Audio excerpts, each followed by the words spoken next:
Hi, this is Joe again with another review.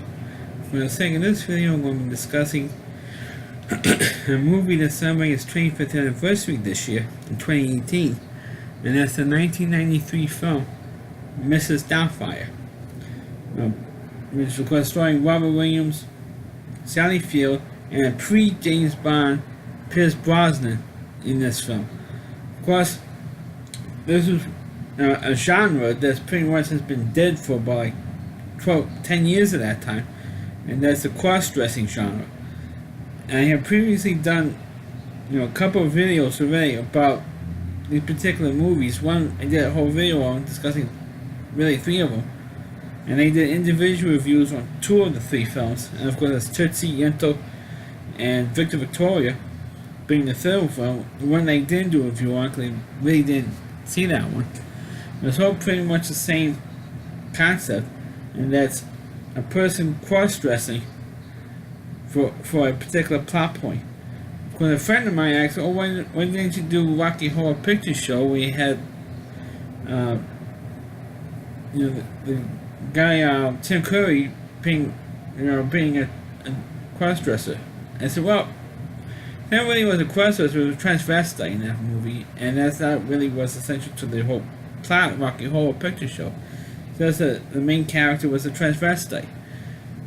But the movies I was aiming for were movies that has a person cross-dresses, usually a man wearing a woman dress,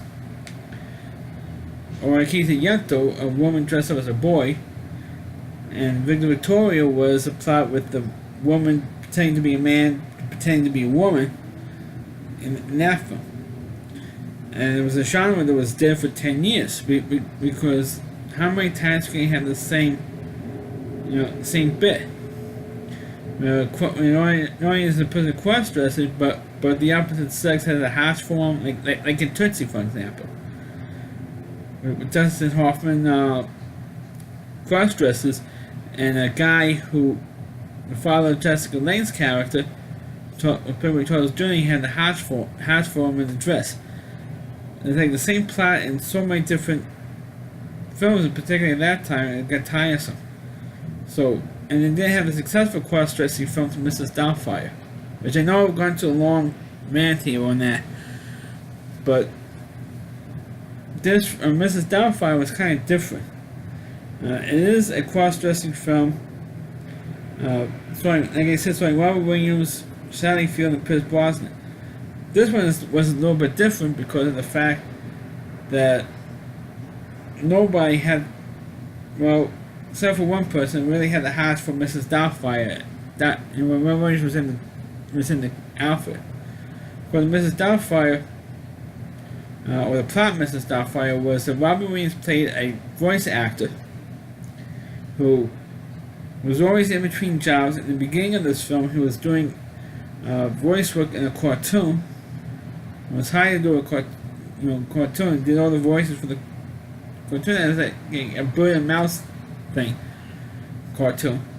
And the scene was that Robert was doing the voiceover for the cat gives the bird a cigarette, and the bird in the cartoon enjoys it, but Robert Williams didn't like the script, and so he said, "Oh my God, it's giving me big cancer," and making all kinds of cigarette jokes that it's killing me with cigarettes, all that stuff.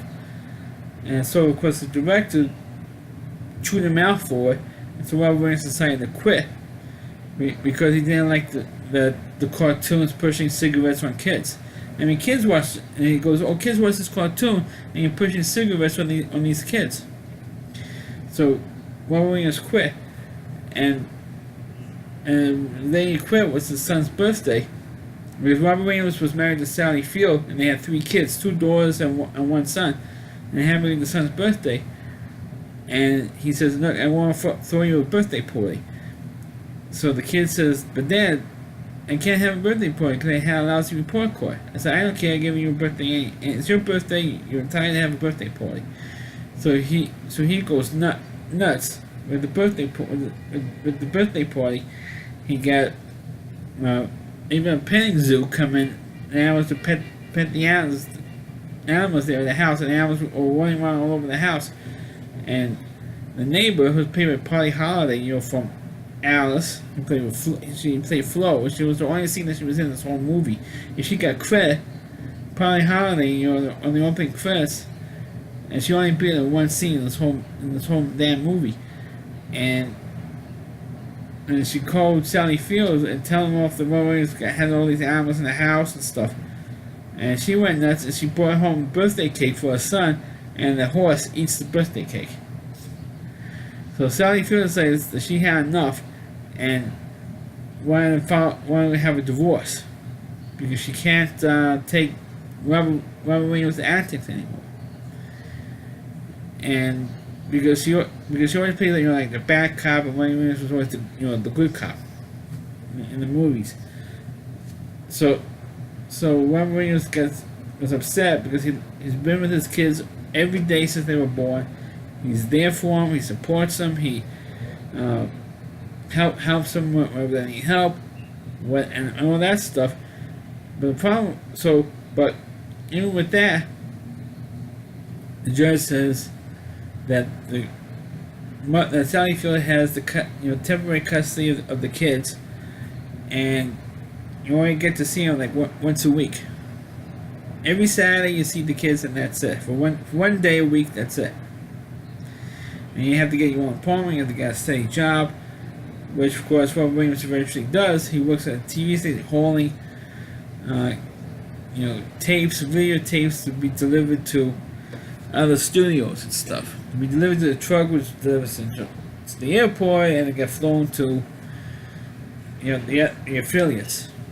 Or whatever network, they didn't mention what network he works for, but whatever network that sends him out to, he delivers it to the truck, delivers it to the plane, and all that stuff. He does like grunt work in the movie studio, or not movies, at the television studio, I should say. So he was still upset that he gets only one day a week with his kids. So he decides to come up with the brilliant idea of disguising himself as a woman, so he could be there every day with his kids. And it was hard for him to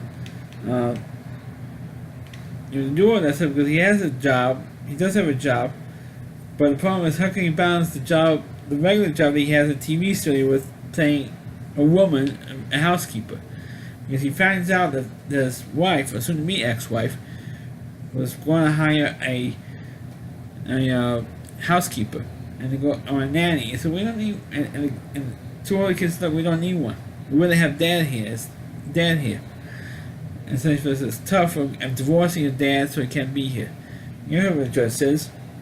And so Robert Williams decided to fix it and disguise himself as a woman, close the hat, pretends to be Mrs. Doubtfire, and he got the name Doubtfire from a headline in the San Francisco Chronicle because the movie takes place in San Francisco.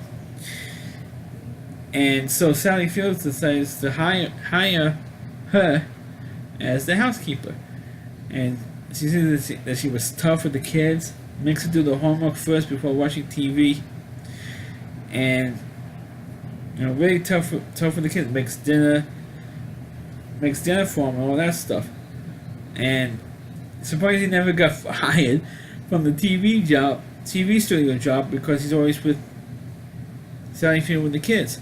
He's supposed to be the only in the afternoon to pick the kids up or to meet the kids at the house and take care of them to when she comes back. So he has two jobs. But I can't understand why he was never fired with a TV studio job. And while all this stuff was going on, the way he gets himself disguised as Mrs. Doubtfire, or Robert Williams does, he goes to his gay brother, his homosexual brother, played by Harvey Fierstein, of course, was also famous for being in Independence Day. He says his line, "Oh crap!" When aliens were attacking New York City, and those were happening, and the makeup process was really, really funny to see, really interesting to see that stuff, and which is something which Tootsie kind of played on that a little bit, but Mrs. Doubtfire really went over the top on how the makeup to get the face right, because Robert Williams, Mrs. Doubtfire, was wearing an actual physical mask over his face, but you can still recognize that And that's the problem that I have with cross-dressing movies, that you can't tell that's a woman you're talking to, or you can't tell that's your ex-husband, soon-to-be ex-husband in this movie, because the people have to be genetically dumb not to see that's Robert Williams in that outfit. I mean, you can't still recognize that's Robert Williams under that mask and the makeup and stuff, and it's hard to believe that you can't recognize him. Which is, you like I said earlier, you have to suspend your disbelief. Yeah, because all the other actors have to be genetically dumb not to know that it's Robert Williams in that outfit. You know, especially with the face, with the nose, you can recognize the nose and his chin, the Robert Williams' chin and his nose and stuff. It's hard to believe that they don't recognize who that is. I mean, it's really, really pathetic. They don't recognize who that is in an outfit. And so to go on, go on to the movie. What happened is, of course, Sally Field meets old high school college roommate, classmate, played by Pierce Brosnan. And this movie came out 2 years before Pierce Brosnan plays James Bond. So there's a little bit of trivia there. That's before he played James Bond. And to have this bit happen, it's pretty funny to see Pierce Brosnan in a comedy, because you really don't see him in comedies that often, or since stopped playing Bond. And as a new love interest for Sally Field. And of course, you have the little jealousy thing with Robert Williams. You say, "Oh, won't you stay away from the kid?" And, you know, as he's speaking as Mrs. Doubtfire, and he says, "Don't hurt these kids. I mean, it's too soon for you to be in a relationship with this woman. I mean, she's going through a divorce. She's divorcing her husband now. And it's like too quick." And he thought, and people did. I thought about it. He was just a complete slime ball in this movie. But he thought about it and says, "I see your point." And then, I see your point, take it slow. So, but Sally Field did have the house for Pierce Brosnan. And of course, the funny scene is when they're in an exclusive pool or a hotel, or resort or something. Because Pierce Brosnan was a member. So he brought them in. And of course, they brought Mrs. Doubtfire there. And of course, Robert picks up a piece of food at the bar and throws it at his head. Pierce Brosnan's head, which was like the funniest moment in the whole. You know, to me, that's the funniest moment, one of the funniest bits of the movie. Of course, what happens is that when Robert was doing his job, he ends up running into the owner of the TV station, who was played by Robert Prosky, you know, formerly from Hill Street Blues, and the movie The Natural, and the movie Green Court. So it was fun to see him in another movie, even though he's since passed away now, Robert Prosky, as well as Robert Williams. And of course, he's telling them all that, because they were watching this kids show, the guy with teaching kids about dinosaurs, you know, the dinosaur models, like toys I used to pick up or buy in those stores with little models of dinosaurs. And this guy is boring. And Rory was complaining about how boring this guy is. And then he starts to give the owner of the TV station ideas about what a kid's show should be. And so the owner says to him, "Hey, I got an idea. Why don't you have dinner with me on Friday night, and you can discuss some ideas. And I'm thinking of canceling this show, and maybe you'd like to be the host of the show." And you think about it, yeah, that's a good idea. So, but the problem was that Pierce Brosnan decided to take Sally Field and the 3 kids to dinner and invited Mrs. Doubtfire to join them. And no, it's not necessary. I don't want to be joined and feel like, you know, an extra wheel and stuff. And besides that, I'm not available. But Sally Field insisted to Mrs. Doubtfire to join them, and that's where the real crazy stuff happens.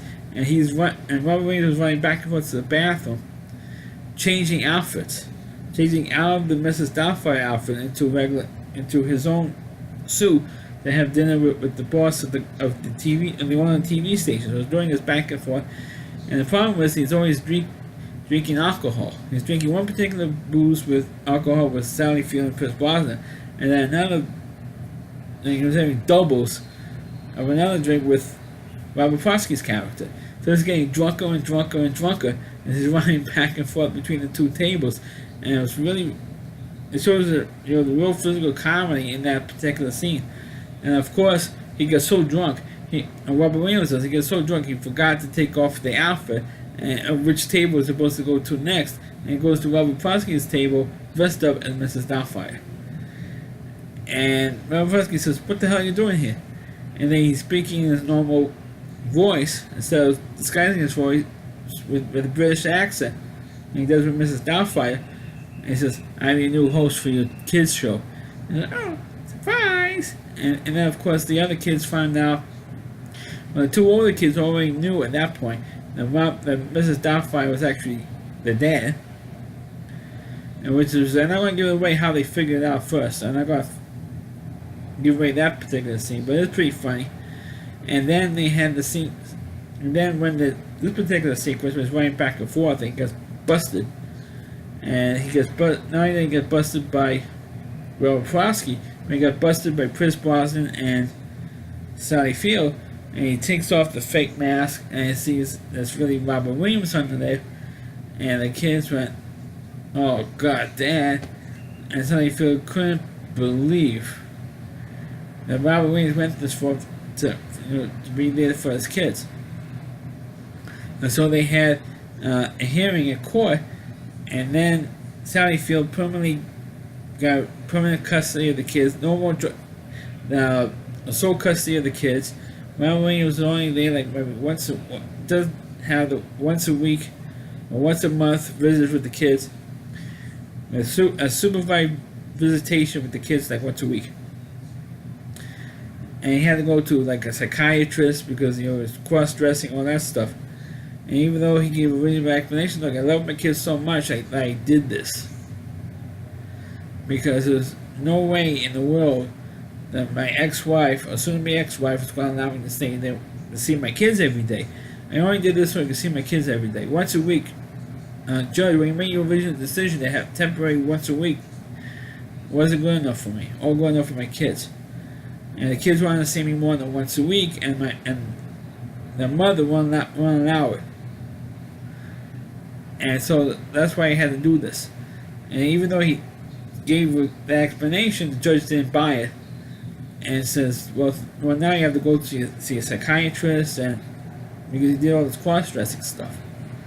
But meanwhile, because he did the cross-dressing thing, he got a job as a host of a new kids show, and he is playing Mrs. Doubtfire in this children's show.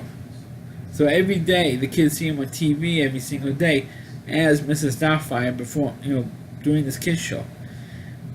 And unlike the other movie genres, the same premise, or a similar premise of the cross-dressing stuff, this one has a similar ending to what Yentl was.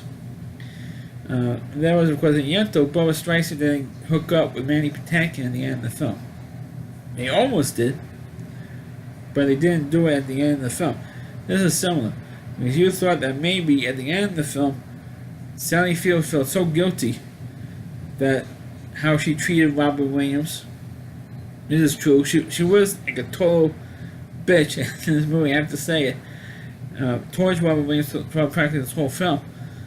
And now she saw how he really does love the kids, how he got the house in shape order, that he improved himself as a person and as a dad to the kids. And you thought that maybe they'll get back together at the end of the film. Well, they didn't. But what happened was that Sally Field did get a whole new respect for Robert Williams at the end of this film, even though now she still wants to be divorced from him. Even though she got a whole new, brand new respect for him, that he improved himself as a person and as a dad, she still didn't give a shit and divorced him anyway at the end of the film. which is not so not right.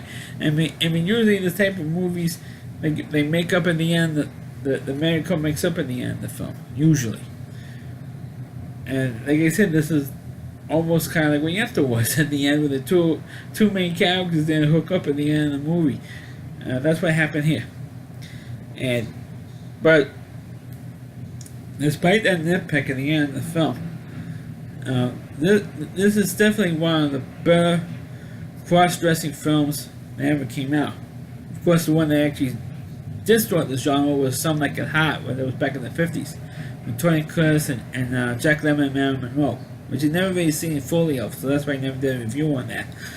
But this one was really one of the last, I have to say, it's like the last good cross-dressing film. And of course, in my opinion, this was really the last great movie role that Robert Williams had. Even though he won an Oscar about 4 years later for Good Will Hunting, this was really, I think it was really the last good comedy role that Robert Williams had before he decided to kill himself. And we really lost a really common talent when he decided to kill himself. But I'm still, to this day, still a Robert Williams fan, and I'm a fan of this particular film as well. It's definitely one of the better films he did. And of course, with him doing all the comedy and all the shtick, and him changing out the outfits, every time he tried to disguise himself, it was pretty funny. And him going through all the antics. Of course, I should mention, which I skipped over, that there was one person that was flirting with Robert Williams when he dressed up as Mrs. Doubtfire, and that was this bus driver. Because he takes a bus from Sally Field's house to his apartment, and he gets on the bus, and after he's all dressed up in the outfit and stuff, and the bus driver hits on him. Constantly hits him because Robert Williams is getting the same bus driver all the time, because he leaves the house at the same time, so usually chances are you get the same bus driver. But I know, because I did it in high school and college, I usually get the same bus drivers all the time. And he ended up getting hit on, and of course what happens is that Robert Williams doesn't, unlike Dustin Hoffman and Tootsie, Robert Williams didn't shave his legs because he had a skirt long enough that he didn't see his legs.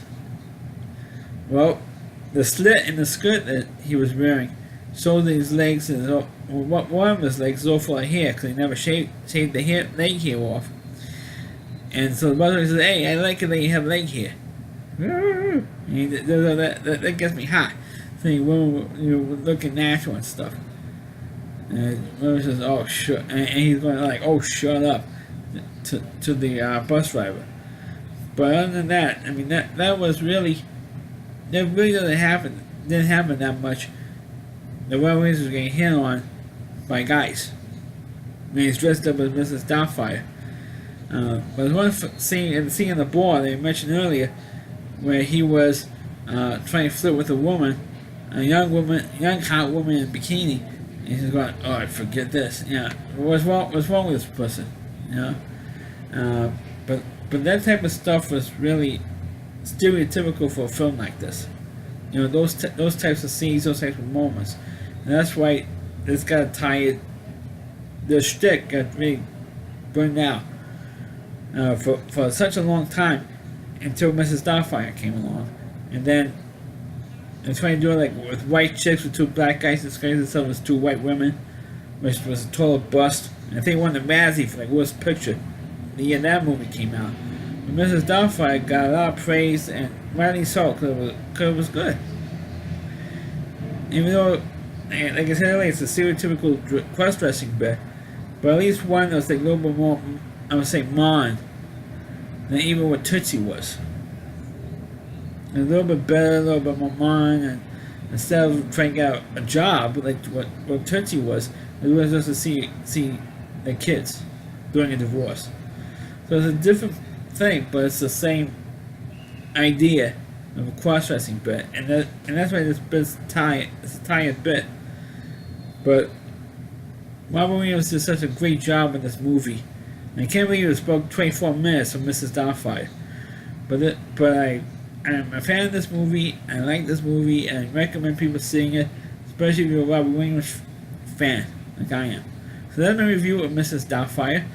Please click on the video, please rate it, feel free to comment on it, please subscribe to my channel, please forward this video onto your Facebook pages. You can check out all my reviews on my YouTube channel at realityseed.com, that's all WDY, and seed.com, that's the homepage of the Reality Reviewer. Chris Lee Moore, please check out all of his videos on this website. Thanks for watching, catch you next time.